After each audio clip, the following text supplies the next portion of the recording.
கை கொடுக்காத நவீன தீண்டாமை.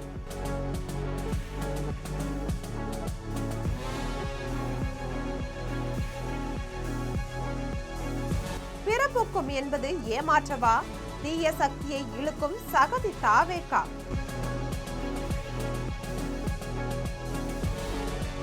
தாவேகாவினுடைய அரசின் செயல்பாடுகள் குறித்து சமூக வலைதளங்களையும் அரசியல் வட்டாரங்களையும் பல்வேறு விவாதங்கள் எழுந்திருக்கு.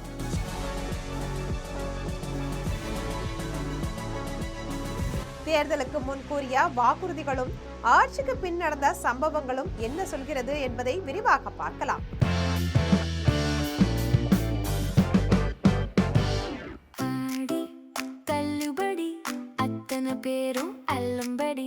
ஆறு முதல் 60% வரை ஆடி தள்ளுபடியுடன் சூப்பர் சரவணா ஸ்டோர்ஸ், சென்னை, மதுரை, கோவை.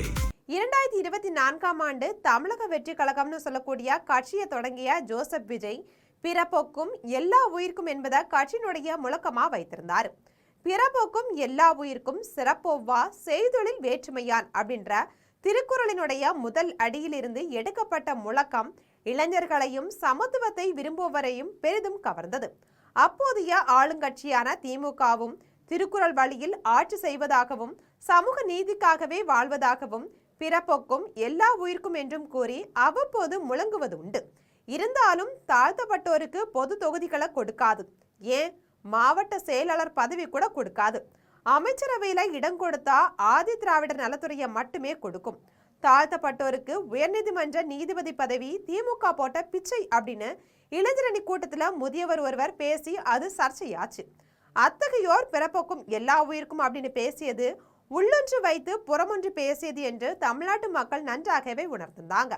இதனாலேயே அதே முழக்கத்தை இதுவரை அதிகாரத்துக்கு வராத புது கட்சியான தாவேகா கையில் எடுத்த போது அது உண்மையிலேயே சமத்துவ கட்சி அப்படின்னும் இளைஞர்களும் தீண்டத்தகாதவராக ஒதுக்கப்பட்டவர்களும் நம்பினாங்க. பாஜக நமது கொள்கை எதிரி, திமுக நமது அரசியல் எதிரி அப்படின்னு மேடைக்கு மேடை முழங்கிய ஜோசப் விஜய் அந்த இரண்டு கட்சிகளுக்கு எதிரான வாக்குகளையும் தன் பக்கம் இழுத்துக்கிட்டாங்க. அது மட்டுமல்லாம திமுகவை தீய சக்தி அப்படின்னு மூச்சுக்கு 300 முறை முழங்கினார். தாவேகாவுக்கும் திமுகவுக்கும் தான் போட்டி அப்படின்னு கூறி அதிமுக பாஜக கூட்டணியால ஆட்சியை பிடிக்க முடியாது அப்படின்ற ஒரு தோற்றத்தையும் ஏற்படுத்தினார். அதிமுக திமுக ஆகிய இரண்டு திராவிட கட்சிகளுமே பாஜக என்கிற தேசிய கட்சி இவற்றில எல்லாம் சமத்துவம் இல்லை அப்படின்னு கருதிய மக்களும் இரண்டு திராவிட கட்சிகளுடைய ஊழல் ஆட்சியில வெறுத்து போனவர்களும் தாவேகாவை உண்மையிலேயே தமிழ்நாட்டை ஊழல்ல இருந்து மீட்டெடுக்க வந்த மீட்பர் அப்படின்னே கருதியிருக்காங்க. அதன் விளைவாதான் நடந்து முடிந்த சட்டமன்ற தேர்தலில் 5 தொகுதிகள் முதல் 10 தொகுதிகள் வரை கைப்பற்றும் அப்படின்னு கணிக்கப்பட்ட தாவேகாவுக்கு 108 தொகுதிகளை அள்ளி கொடுத்தாங்க. மக்கள் பணத்தை தொடமாட்டோம், யாரையும் தொடவும் விடமாட்டோம், தொட்டவரையும் விடமாட்டோம் அந்த நோக்கத்துல அரசியலுக்கு வந்த யாராக இருந்தாலும் இப்போதே விலகி விடலாம் அப்படின்னு முதலமைச்சராக பதவியேற்ற நாளிலேயே வீர வேசமா பேசினாரு விஜய். ஆனா நாட்கள் போக போக அவரினுடைய தூய சக்தி சாயம் கரைந்து போச்சு. அதிமுகவினுடைய சட்டமன்ற உறுப்பினர்களை கவர்ந்தெழுக்கும் ஏதோ ஒரு காந்த சக்தி அந்த கட்சியில இருப்பது படிப்படியா தெரிய வந்திருக்கு.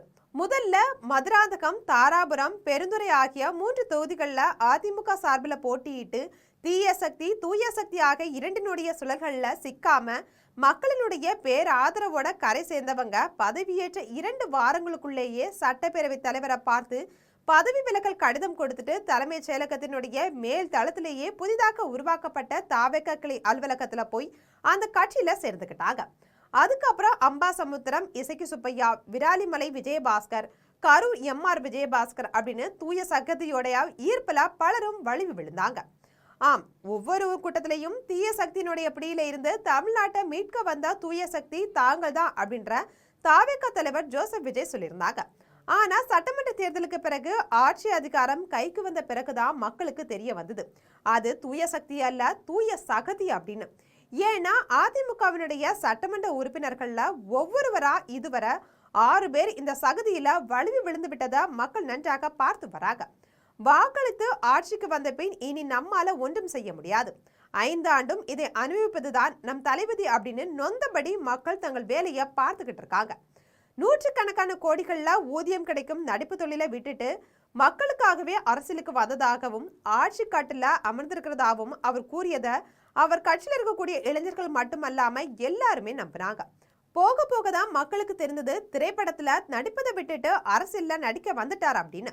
தேர்தல் முடிந்த கையோடு கொடைக்கானலுக்கு ஓய்வெடுக்க சுற்றுலா சென்ற ஸ்டாலின் எதிரிகளை எல்லாம் முடித்து விட்டோம் அப்படிங்கிற பாணியில கையால சைகை செய்தார். அது அப்போது திமுகவினரால சூரசம்ஹாரமா பார்க்கப்பட்டுச்சு. ஆட்சியை பிடித்த ஜோசப் விஜய் சட்டமன்றத்துக்குள்ளேயே எதிர்கட்சி தலைவர் என்று கூட பாராம உங்க அப்பாவை எங்க காணல அப்படின்னு எள்ளி நகையாடினார். அதுக்கப்புறமும் பல்வேறு இடங்கள்ல ஸ்டாலின் செய்த அதே சைகையை செய்து திமுகவினரை வெறுப்பேத்தினார்.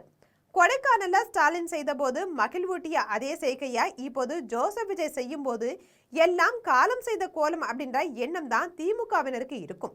யானை படுத்துக்கொண்டால் எறும்பெல்லாம் அதன் மீது ஏறி விளையாடும் அப்படின்றது உண்மைதான் இப்போது நிகழ்ந்துட்டு இருக்கு.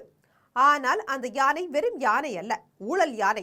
அதை தாவேகா வீழ்த்தவில்லை, தமிழ்நாட்டு மக்கள் வீழ்த்தி தமிழ்நாட்டில் நல்லாட்சி மலர்வதற்கு மக்கள் வழிவகுத்திருக்காங்க. முதல் தேர்தலேயே ஆட்சி கட்டல கிடைத்ததும் தாவேகாவினருக்கும் அதன் தலைவருக்கும் கையும் ஓடல காலும் ஓடல. எந்தெந்த செயலை செய்தாலும் ரீல்ஸ் எடுத்து சமூக வலைதளங்கள்ல காட்டும் விளம்பர மோகம் ஏறிக்கிட்டே போகுது. பள்ளியில ஆய்வு, உணவு பங்கீட்டு கடையில ஆய்வு, லாரியின் சக்கரத்துல ஆய்வு அப்படின்னு அன்றாட பணிகளை விட்டுட்டு அவரவருக்கு தெரிந்ததை செய்கிறாங்க. இந்த நிலையில தான் முதலமைச்சர் ஜோசப் விஜய் தன்னுடைய பெரம்பூர் சட்டமன்ற தொகுதி அலுவலகத்தை திறந்து வைத்திருக்காரு. வியாசர்பாடியில் இருக்கக்கூடிய மின்சார பேருந்து பணிமனையையும் பார்வையிட்டிருக்காங்க. அப்போது திரண்டு வந்த மக்கள் கடவுளையே கண்டது போல அகமகிழ்ந்திருக்காங்க. பிறப்புக்கும் எல்லா உயிருக்கும் அப்படின்னும் தமிழ்நாட்டை காக்க வந்த காவலன் தானே அப்படின்னும் கூறி தெருவுல சிங்க நடை போட்ட முதலமைச்சர் கிட்ட அப்பகுதியுடைய துப்புரவு பணியாளர்களும் வந்திருக்காங்க. முதலமைச்சர் ஜோசப் விஜய் பங்கேற்ற கூட்டங்கள்ல எல்லாம் எல்லார்கிட்டையும் இயல்பா பழகிறது, இறங்கி பழகிறது, அவர்களுடைய பேச்சுக்கு கனிவா செவிமடுப்பது போன்ற காட்சிகளையே பார்த்து வந்த மக்கள்ல ஒரு பிரிவினரான தூய்மை பணியாளர்கள் நமக்கும் அவர் கை கொடுப்பார் அப்படின்னு எண்ணி கை கொடுக்க சென்றிருக்காங்க. ஆனா சேர்த்து வைத்த கைகளை நீட்டுவதற்கு அவருக்கு மனம் இல்லை. மீண்டும் ஒரு முறை முழங்கிக் கொள்ளலாம் பிறப்புக்கும் எல்லா உயிருக்கும். தொழிலதிபர்களாகவோ ஊடக அதிபர்களாகவோ அயல்நாட்டு தூதர்களாகவோ எதிர்கட்சியினுடைய சட்டமன்ற உறுப்பினர்களாகவோ நீங்க இருந்தா அவர் கை நீட்டுவார், கை கொடுப்பார். ஆனா ஏழையாகவும் துப்புரவு தொழிலாளராகவும் அல்லது பிறந்து விட்டீர்கள் அப்படின்னா கை கொடுக்க அவருடைய முதலமைச்சர் பதவி தடுக்குது. திரைப்படத்துல நடித்தது போல ஒரு காட்சி அப்படின்னு நினைத்து ஒரு நடிப்புக்காகவாது கை கொடுத்திருக்கலாம். நவீன தீண்டாமை இது அப்படின்னு கூறக்கூடிய அளவுக்கு இத்தனை விமர்சனங்கள் எழுந்திருக்காது. முதலமைச்சர் ஆகிவிட்டால் நாட்டு மக்கள் எல்லோருக்கும் கை கொடுக்க வேண்டும் அப்படின்ற விதிகள் ஏதேனும் இருக்கா? இல்லை, அது அவர் கை. இது காங்கிரஸ் உள்ளிட்ட கட்சிகள் நமக்கு கை கொடுத்ததால் வந்த வாழ்க்கை அப்படின்னு நினைத்தால் துப்புரவு தொழிலாளருக்கு கை கொடுத்திருப்பாரு. இருந்தாலும் இது அவர் கை. நடிகர் நடிகைகளுக்கு, தொழிலதிபர்களுக்கு, அயல்நாடு தூதர்களுக்கு கொடுக்க வேண்டிய கை. துப்புரவு தொழிலாளர்களுக்கு அந்த கையை கொடுக்கிறதும் கொடுக்காததும் அவர் விருப்பம்தான். ஆனா வர இருக்கக்கூடிய இடைத்தேர்தல், உள்ளாட்சி தேர்தல், அடுத்து 2029ஆம் ஆண்டுல வரக்கூடிய நாடாளுமன்ற தேர்தல், 2031ஆம் ஆண்டுல வரக்கூடிய சட்டமன்ற தேர்தல் அப்படின்லாம் இருக்கு.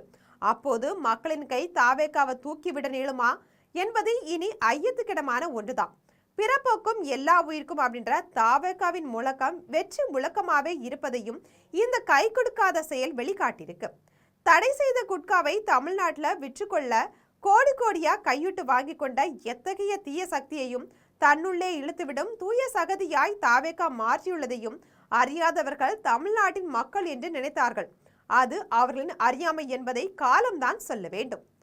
இது போன்ற அரசியல் செய்திகளை உடனுக்குடன் தெரிந்து கொள்ள ஜெம் தொலைக்காட்சியுடன் எப்போதும் இணைப்பில் இருங்கள்.